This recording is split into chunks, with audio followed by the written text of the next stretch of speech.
అధినేతల అంచనాలు వేరేగా ఉన్నాయి. వాళ్ళ ఆలోచనలు భిన్నంగా కనిపిస్తున్నాయి. కానీ అడుగున కేడర్ మాత్రం అందుకు విరుద్ధంగా సాగుతుంది. అధినేతల ఆలోచనకి భిన్నంగా నడుస్తుంది. దాంతో అటు తెలుగుదేశం, ఇటు జనసేన పార్టీ శ్రేణుల మధ్య వైరం తప్పట్లేదు. సోషల్ మీడియా సాక్షిగా ఒకరి మీద ఒకరు కాలు దువ్వుకునే పరిస్థితి కనిపిస్తుంది.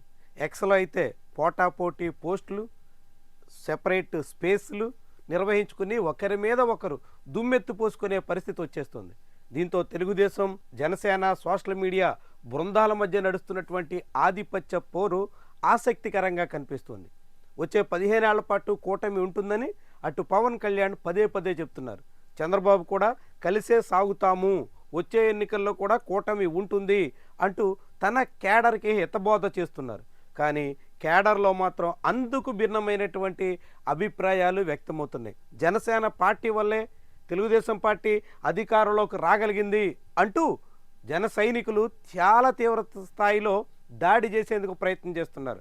అసలు తెలుగుదేశం పార్టీ లేకపోతే పవన్ కళ్యాణ్కే ఎమ్మెల్యే హోదా రాకపోయేది అన్నట్టుగా టీడీపీ కార్యకర్తలు ఎదురుదాడికి పూనుకుంటున్నారు. ఇలా ఒకరి మీద ఒకరు సెటైర్లు వేసుకుంటూ దాడి ప్రతిదాడులతో ఎక్స్ని హోరెత్తిస్తున్నారు.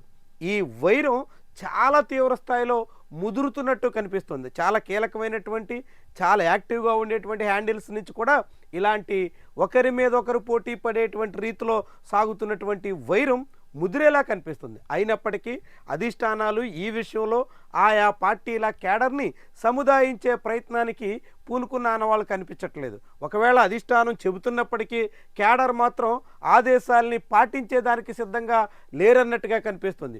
ఇట్లా సోషల్ మీడియాలోనే ఉంటే ఇక క్షేత్రస్థాయిలో ఈ వైరం మరింత ముదురుతున్నట్టుగా భావించాల్సి ఉంటుంది. సోషల్ మీడియాలోనే సెటైర్లు, సరదా పోస్టులు పెట్టుకున్నప్పుడే ఆధిపత్యం ప్రదర్శించే పరిస్థితి వస్తే క్షేత్రస్థాయిలో పోటాపోటీగా పదవుల కోసం సిద్ధపడేటువంటి నేతల మధ్య మరింత సమరం అనివార్యంగా భావించాల్సి ఉంటుంది. ఇది చాలా తీవ్రమైనటువంటి స్థాయిలో కనిపించబోతుంది. చాలా దూరం వెళ్ళేలా కూడా మారుతోంది. దీంతో కూటమి దాదాపు దశాబ్దన్నర పాటు కలిసే ఉండాలని ఆయా పార్టీల అధినేతలు ఆశిస్తుంటే పరిస్థితి అందుకు భిన్నంగా, విరుద్ధంగా ఉందన్నది తేట తెల్లమవుతోంది. ముఖ్యంగా ఇటీవల నామినేటెడ్ పోస్టుల భర్తీ విషయంలో, చాలా సొసైటీ అధ్యక్షుల ఎన్నిక విషయంలో కానీ, దేవాదాయ కమిటీల సభ్యుల విషయంలో కానీ ఇరు పార్టీలు చాలా తీవ్రంగా తలపడ్డాయి. ముఖ్యంగా జనసేన బలంగా ఉండేటువంటి విశాఖ, గోదావరి జిల్లాలు, కృష్ణా ఉమ్మడి జిల్లాల వరకు ఈ పోరు మరింత తీవ్రంగా కనిపిస్తోంది. దీంతో ఇది మరింత పెరిగితే మాత్రం ఇరు పార్టీల అధినేతల చెయ్యి దాటిపోయే ప్రమాదం కూడా ఉంటుందనేటువంటి అభిప్రాయం వినిపిస్తోంది. ఇది చాలా దూరం వెళ్ళేలా కనిపిస్తోంది. మరి ఇది ఎక్కడికి, ఎలాంటి దిశలో నడుస్తుంది, ఎలాంటి ప్రభావాన్ని చూపిస్తుంది, ఇరు పార్టీల మధ్య రాజుకున్నటువంటి చిచ్చు ఎంత మేరకు రగులుతుంది అన్నదే భవిష్యత్తు కూటమి భౌతవ్యాన్ని నిర్ణయించేటువంటి కీలక అంశంగా భావించాల్సి ఉంటుంది.